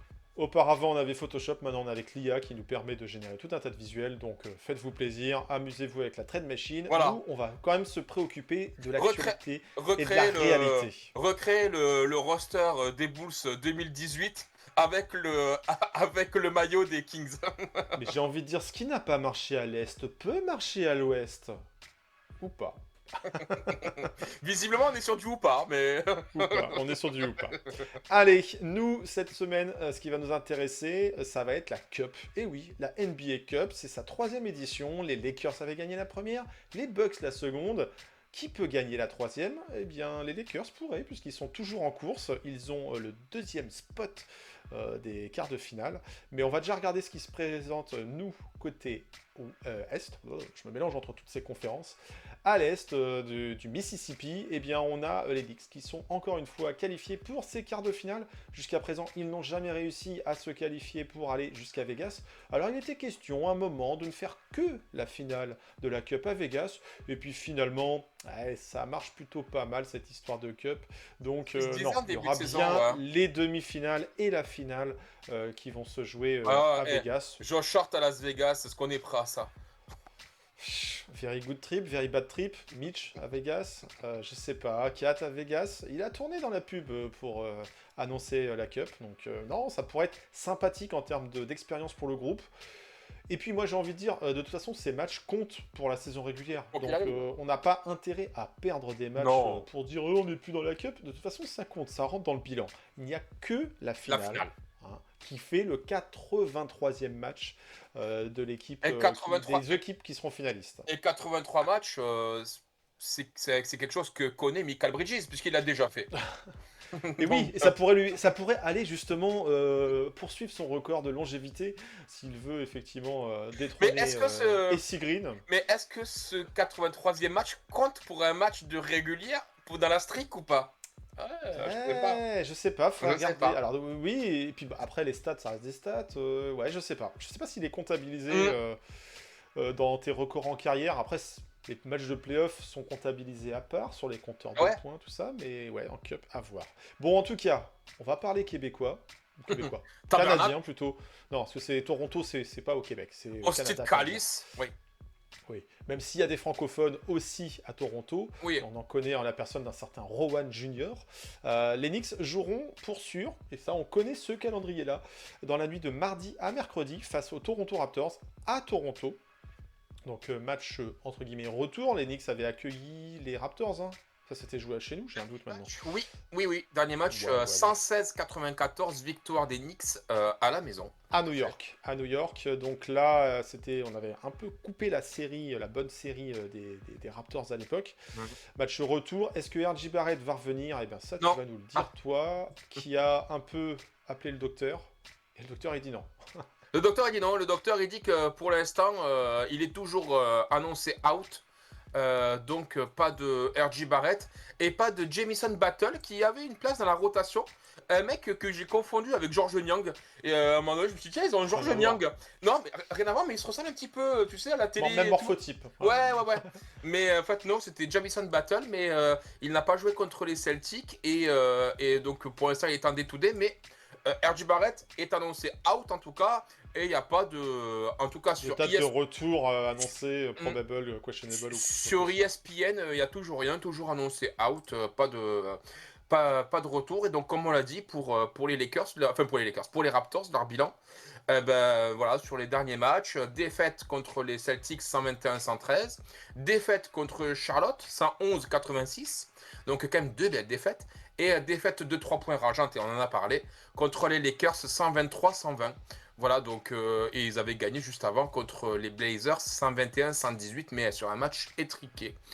Brandon Ingram est toujours là, Emmanuel Quickley est toujours là, Scottie Barnes est toujours là. Donc ils ont quand même toujours une Jacob belle... Poeltl, qui avait pas joué, sera de retour, parce qu'il a rejoué depuis. Jacob Donc, Poeltl est de retour, il sera là. Donc pour l'instant, on serait sur un 5 avec Quickley, Grimes, pardon, qui, visiblement, on n'est plus sur Jacob et Walter qui jouent dans ce poste 3, Barnes et Poeltl en 5. Voilà, avec Mamoukashvili. ouais, qui nous avait fait des dégâts la saison dernière lorsqu'il Avec les Spurs. évoluait avec les Spurs. Ah ouais, je te rappelle toi aussi de ce match, il était en feu. Il shoot à 3 points là. Oh mais là là. Qui c'est ce mec qui a un nom imprononçable? Ah, il s'arrêtait pas. Rappelez-le Sandro Mamou. Ah ouais, il Eh était oui. incroyable. Il était incroyable. Bon, cette fois-ci, ça se passera chez eux, à la Scotiabank Arena, c'est ça le nom de la salle, je crois? Je crois. Bref, la salle de Toronto, chère à Drake. Ce qui est curieux, intéressant, paradoxal en tout cas, de voir que les Knicks aujourd'hui sont l'équipe de la conférence Est la mieux classée dans les 4 encore restants dans cette cup. Mais pour autant, c'est le Orlando Magic qui a le poste 1, le seed 1, qui accueillera dans l'autre quart de finale le Miami du Heat. Le Heat de Miami plutôt. Le Miami du Heat. Le Miami Heat, duel floridien, le Florico. Le Floridoco. Le Floridoco, ouais, qui se passera à Disney, pas dans la bulle. Ça avait plutôt souri au hit de Jimmy B à l'époque. Jimmy B n'est plus au hit. Mais voilà, ça sera un match intéressant aussi à suivre en quart de finale. Et puis les deux équipes proposent aujourd'hui le même bilan. Donc, entre guillemets, malheur au perdant qui rétrogradera dans cette. Ils se sont rencontrés déjà deux fois, ouais. Le Heat et le Magic. Et les 2 fois, le Magic s'en est sorti victorieux. À chaque fois des matchs très serrés. Le premier, c'était le premier de saison régulière. 125-121. Victoire à la maison du Magic. Et deuxième match, c'était donc là récemment, le 6 décembre, avec une victoire 106-105. Encore une fois, à la maison. Donc ouais, c'est pour l'instant 2-0 du Magic contre le Heat. À voir si l'absence de Franz Wagner change la donne. Et C'est pas improbable parce que c'est un joueur qui a plutôt de l'importance dans le dispositif. et de Boston. Jalen Suggs aussi. Attention parce que hier il est sorti aussi sur blessure. Ouais. Il a quitté le terrain Musculaire, au 4e quart-temps. Donc il a pris un coup à voir. Pour l'instant, côté Magic, les blessures, on a Franz Wagner et Jalen Suggs en day-to-day. J'ai envie de te dire que c'est un peu comme nous avec, Ouais. avec Deuce. Je pense qu'ils a... Sauf que je pense que Franz Wagner, ça risque d'être un peu plus corsé, peut-être sur quelques jours. Maurice Wagner est toujours annoncé out. Et Colin Castleton également. Et ensuite, du côté du Heat, on a Davion Mitchell, qui est comme Pele Larson et Tyler Hero, qui sont en day-to-day. Et on a Terry Rozier, qui est toujours dehors. dont on n'entend plus parler avec Chauncey Billups. Il doit avoir une grave blessure, je ne sais pas. Mais non, mais par contre, Tyler Hero, Pele Larson et Davion Mitchell sont quand même des joueurs importants de la rotation d'Eric Spoelstra. À voir s'ils sont de retour contre la Magic, parce que là ils sont notés day-to-day, donc très bien, ils peuvent bien revenir. Donc voilà. Une façon de les préserver aussi en vue des matchs qui maintenant vont compter. Et on sent aussi avec l'avancement dans cette compétition que les joueurs aussi ont un regain d'intérêt pour se qualifier. Puis voilà, ce petit voyage à Vegas, ces petits matchs en plus. Après, ça donne un petit truc en plus pour ces joueurs, quoi. Après, ils sont pas sur une très bonne série. Hein. Je veux dire, les dynamiques sont quand même différentes. Même si hier, le Magic perd, mais il perd pas non plus de façon honteuse contre les Knicks. Ils perdent, donc ils sont quand même plutôt sur une bonne phase. Alors que le Heat a plutôt tendance à dévisser. Et sur 3 défaites consécutives, la dernière contre les Kings 127-111, c'est pas très beau. Tu as quand même des absences notables, on l'a dit, la personne de Hero, Là, tu vois, l'homme providentiel du dernier match était Simone Fontecchio et Jaime Jaquez. Donc, tu vois, si j'avais une pièce à mettre, je dirais attention Pour Magic. Magic. Ouais. Surtout à la Même maison. avec Wagner et Suggs qui sont... Suggs, Sur la je pense que Suggs serait peut-être plus en capacité de jouer, Wagner moins. Ils ont noté le retour de Banchero, mais de l'autre côté, ouais, il y a Andrew Wiggins, tu vois, regarde, Bam Adebayo, là, c'est Kelly Ware. Ils ont Norman Powell qui surnage, mais aussi la saison du 8, elle est, tu vois, elle est un peu Un bizarre. peu à donc, deux visages, ouais. Un peu difficile à lire pour l'instant. S'ils ont le Une belle retour surprise de leur des... part en début, mais ça S'ils rentre ont un le peu dans le retour rang. des absents, si le Heat a le retour des absents, donc de Tyler Hero, Pele Larson et Davion Mitchell, ça s'équilibre. Mais pour moi, pour l'instant, le Magic garde une cote favorable. D'accord. Et pour continuer de parler de cette cup, si on regarde de l'autre côté, bon, on a les redoutables et invincibles OKC Thunder, qui eux vont affronter les Phoenix Suns. Bon, on a tendance à voir plutôt le Thunder favori dans cette histoire. L'année dernière, ils avaient perdu en finale, faut s'en souvenir, contre les Milwaukee Bucks.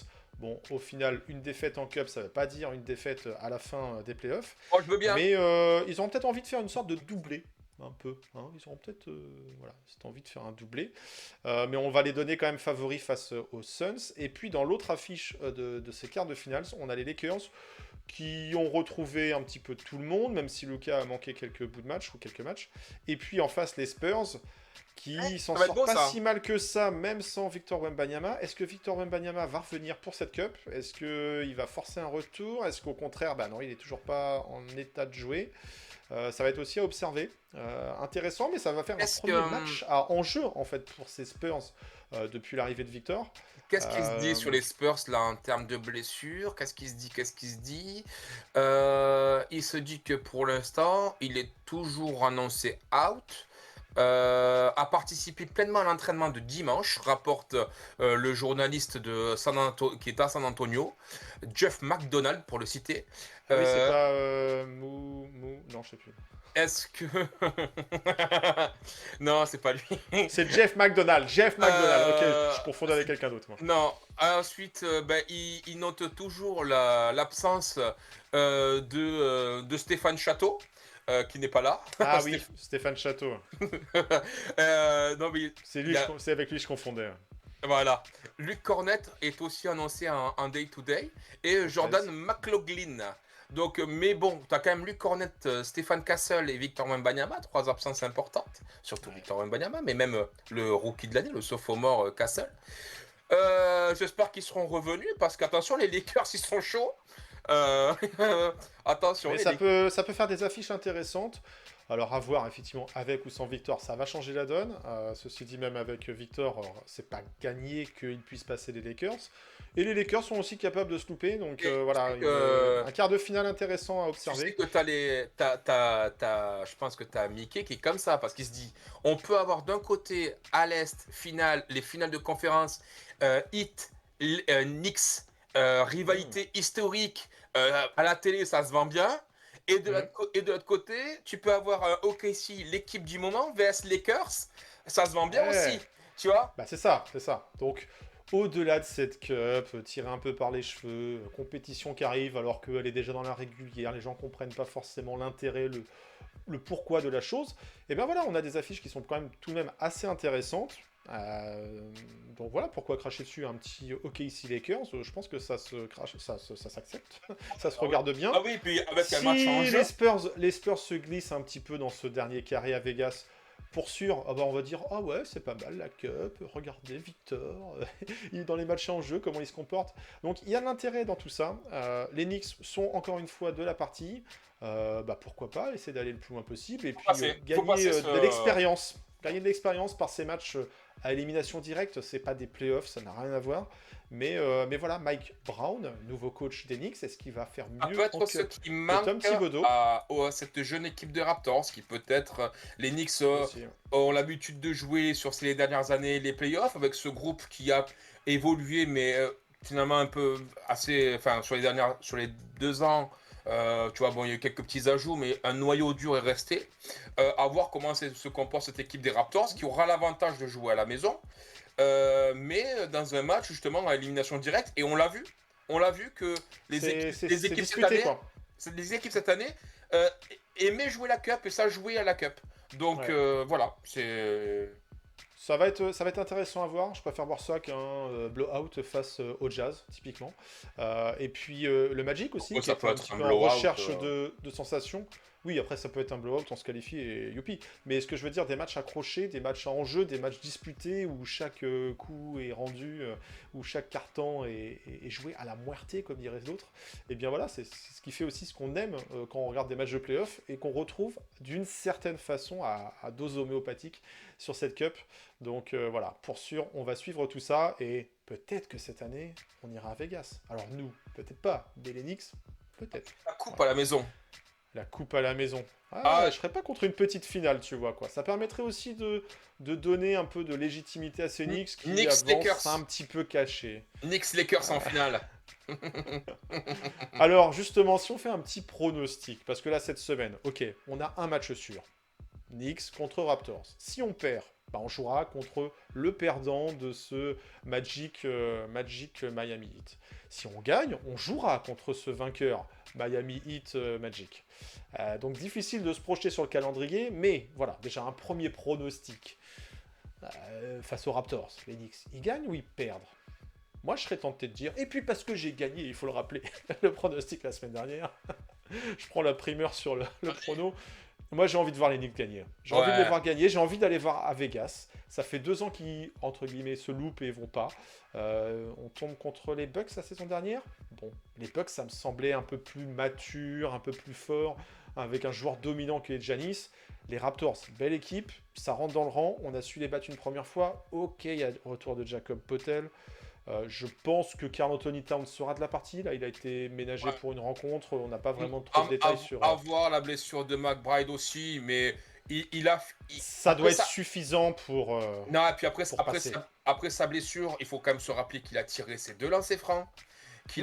qu'il a rejoué encore un tout petit peu Ouais. derrière et qu'il est sorti. Donc, bon, la radio s'est avérée négative. Autant ça peut être qu'un coup, un peu de machin, un peu de truc, un peu de strap, et puis allez, on y va, quoi. Donc, voilà. Et puis il y a un point de détail qui est super important, on n'en a pas tellement parlé sur cette émission, c'est le retour de OG Anunoby. 2 matchs, Oui. un premier sur la pointe des pieds, voilà, retour tout doux. Le deuxième déjà sur un match disputé face au Magic, clairement plus Et saignant les OG. Raptors. Et le match contre Et les là, Raptors. les Raptors, voilà, il y a du storytelling, vous le savez. OG vient d'où? Il vient du Toronto, des Toronto Raptors. Eh oui. Il a fait ses débuts en NBA là-bas. Il a acquis sa première bague de champion. C'est le seul champion NBA de l'effectif, hein, Oui. faut le dire. Face à ces Raptors. Donc un retour à Toronto, ça ne sera pas un match tout à fait comme les autres. Bien sûr, il y aura le parquet bien flashy. Je sais pas à quelle couleur ils jouent. Ils jouent en rouge, leur parquet là. Je sais pas. Ça risque de piquer les yeux, hein. À Vegas, on aura sûrement quelque chose d'un peu plus nuancé, puisque toutes les équipes joueront dessus. Mais voilà, moi j'ai envie de croire en cette victoire d'Enix face aux Raptors. Ça serait bien aussi de les mettre un petit peu plus dans le rétro, reconsolider cette seconde place de la conférence Est. Et je pense que c'est à la portée d'Enix. Après, Floride, contre Miami, contre Orlando, bah, pour l'instant, difficile de savoir. Est-ce que les Knicks seraient favoris face au Heat? Pas sûr. Est-ce qu'ils seraient favoris face au Magic? Pas plus sûr.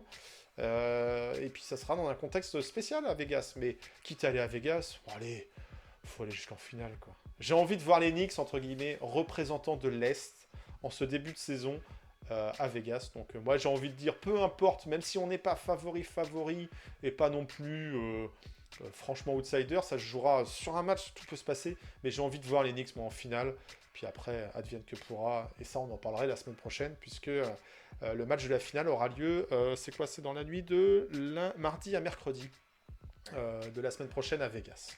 Donc pour moi, victoire d'Enix face aux Raptors, et peu importe quel Floridien se présente, ça sera peut-être un match accroché parce que dans les deux équipes, ça joue dur, mais on se qualifie pour la finale.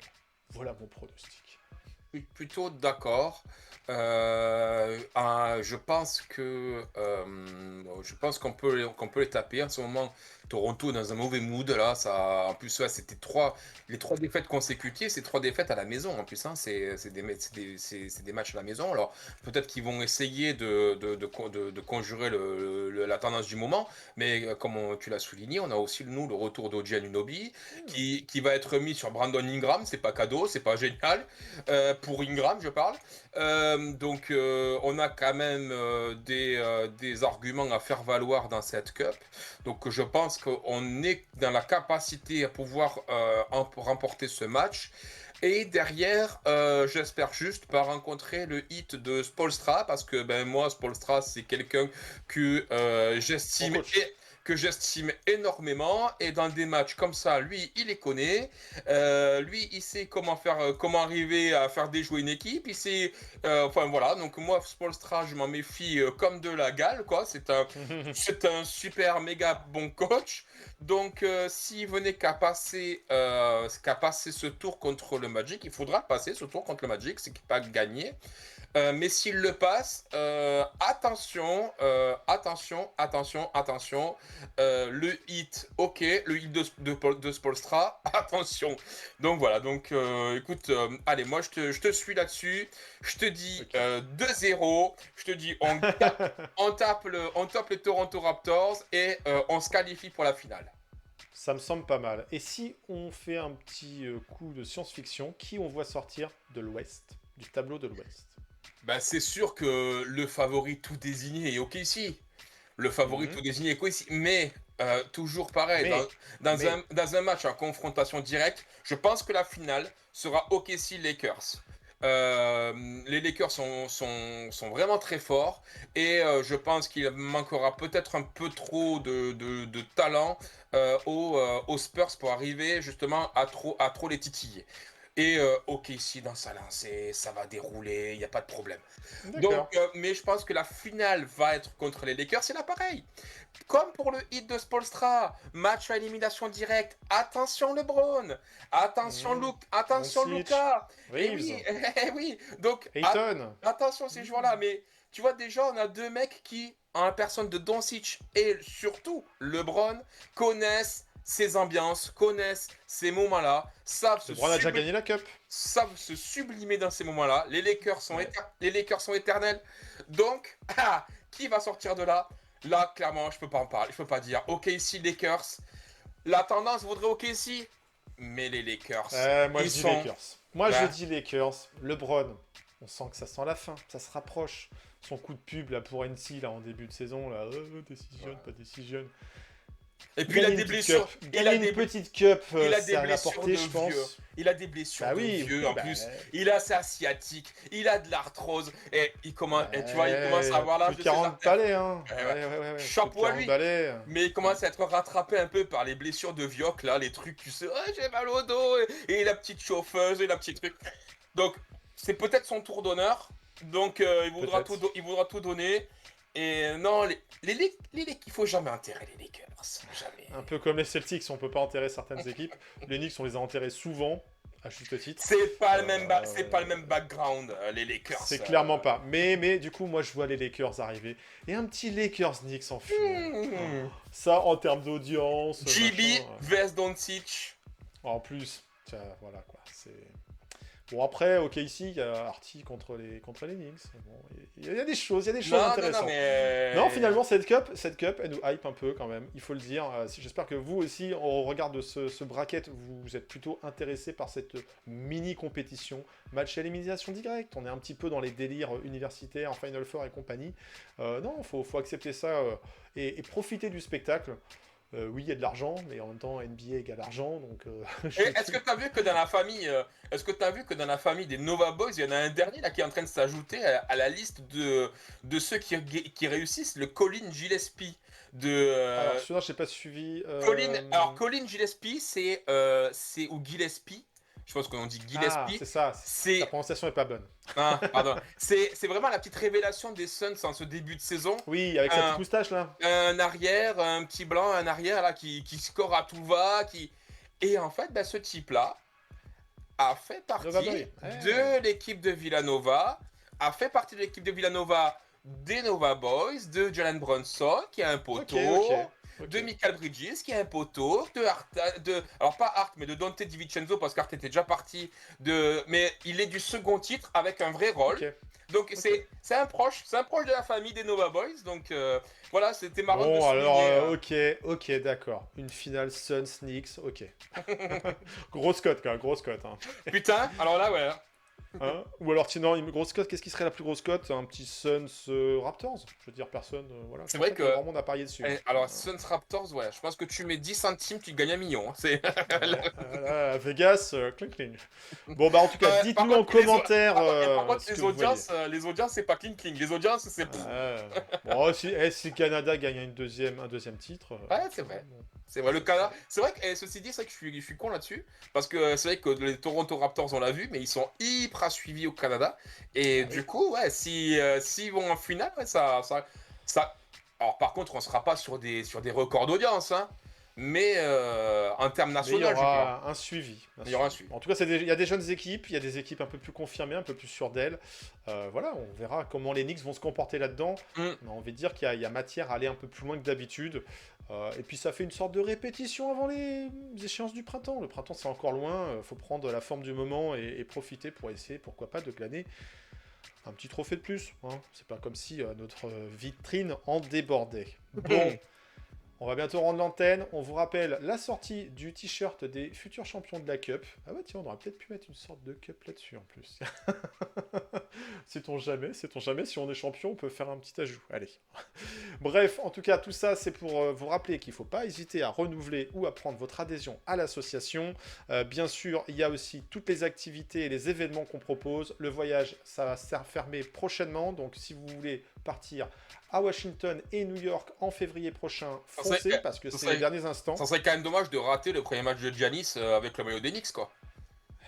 Tu l'as dit. Après, hein, voilà. Eh. Si les gens veulent pas, ils veulent pas. Hein. Le premier match de Giannis avec le maillot des Knicks contre les Denver Nuggets de Jokic. Je veux dire, on peut pas faire mieux. Tu spoil les gens, mais voilà quoi. Après, vous voulez pas venir, c'est votre problème. Nous, on essaye de vous donner les raisons tout à fait rationnelles, mais bon, voilà. On va appeler Léon, on va essayer de consolider tout ça. Et puis, restez à l'affût, parce que j'ai ouï dire qu'avec cette cup, peut-être qu'il y aura un petit cadeau à gagner. Est-ce qu'on vous enverrait pas à Vegas? Le DVD de Very Bad Trip? Non, c'est du ça. La VHS, encore mieux. Non, suivez-nous sur les réseaux sociaux, il y a une petite surprise qui s'annonce. C'est pour ça que j'ai mis le plafond du Madison Square Garden en mode Noël. Est-ce que c'est le concours de Noël? Est-ce que c'est autre chose? J'ai parlé de Vegas, qu'est-ce qui se passe? Eh ben suivez-nous sur les réseaux sociaux. N'oubliez pas le pouce, la cloche, le petit commentaire, vos pronostics, tout ça. On vous retrouve, quoi qu'il arrive, lundi prochain, même endroit, même heure. On verra si les Knicks sont à Vegas ou s'ils sont revenus du côté du Madison Square Garden. En tout cas, voisin du dessous, je te souhaite une bonne semaine.